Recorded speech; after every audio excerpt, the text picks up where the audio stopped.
আমার লেখা একটা গল্প। গল্প হলেও কিছু কিছু জিনিস আমার সাথে ঘটেছে। চলো, তোমাকেও শোনায়। সালটা ছিল ২০২২। আমার প্রথম মুম্বাই আসা।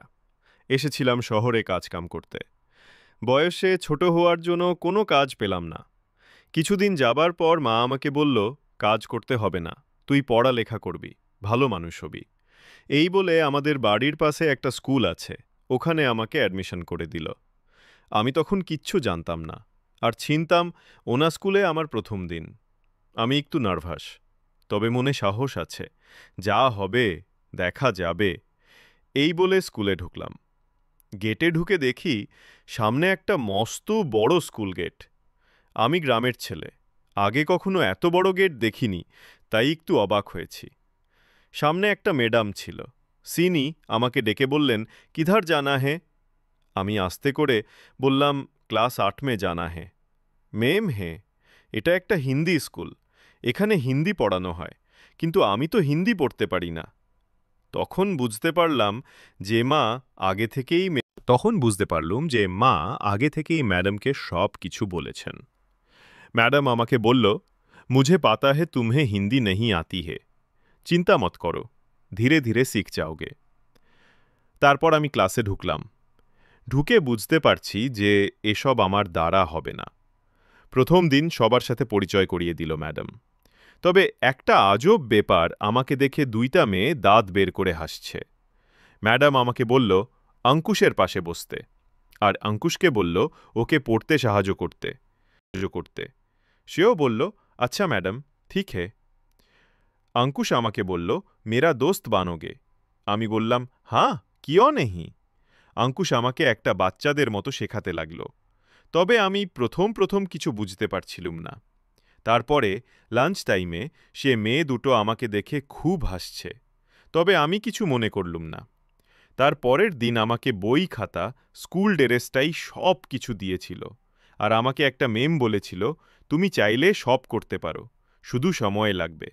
এমন কোনো কাজ নেই যেটা মানুষ করতে পারে না, এমন কোনো কাজ নেই যেটা মানুষ করতে পারে না।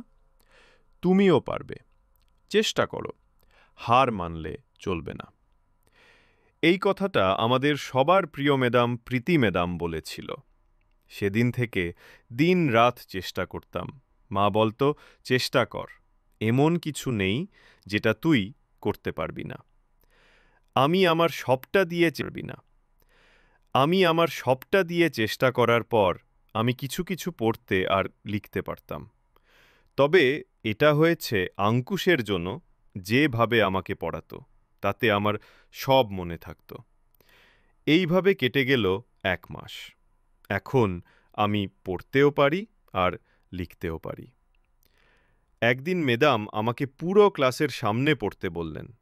আমি তো চমকে উঠে কিছু বলার আগেই ম্যাডাম বললেন, ২ নম্বরের প্যারাগ্রাফটা পড়ে শোনাও। একটু নার্ভাস ছিলুম। তখন অঙ্কুশ বলল, জো হোগা, দেখা যায়গা, তু পড়। তখন আমি চেষ্টা করতেই বুঝলুম অতটা কঠিন না, আমি পড়তে পারব। কিছুটা পড়ার পর ম্যাডাম হাততালি দিয়ে বললেন, বাহ, পবিত্র, একদম বড়িয়া। তখন সেই মেয়ে দুটো বলে উঠল, এত বাহবা করার কি আছে, এতটা তো আমিও পড়তে পারব। তখন ম্যাডাম বললেন, তোমরা হিন্দি ছোট থেকে পড়ে এসেছ, আর পবিত্র একটা বাঙালি ছেলে, ও কখনো হিন্দি পড়েনি। তখন মেয়েটা বলল, দেখে বোঝা যায় না যে ও একটা বাঙালি ছেলে। তখন ম্যাডাম বললেন, ও হিন্দি বলতে পারে, লিখতে বা পড়তে পারে না, তবে ও প্রমাণ করে দিল আমরা সব কিছু করতে পারি, শুধু সেটা করার জন্য মনে জেদ হতে হবে। তখন মেয়েটা আমাকে সরি বলে বলল, আমি জানতাম না যে তুমি একটা বাঙালি ছেলে, কোনোদিন কিছু পড়ার বিষয়ে হেল্প লাগলে আমাকে বলতে পারো। তার কিছুদিন পর স্কুলে খেলাধুলা কম্পিটিশন ছিল। তখন আমার ক্লাসে সবার সাথে ভালোভাবে মেলামেশা হয়েছিল। মিরাজ বলল, খেলায় একটা প্লেয়ার কম আছে, তোকে খেলতে হবে। আমি বললাম, আমি খেলতে পারি না।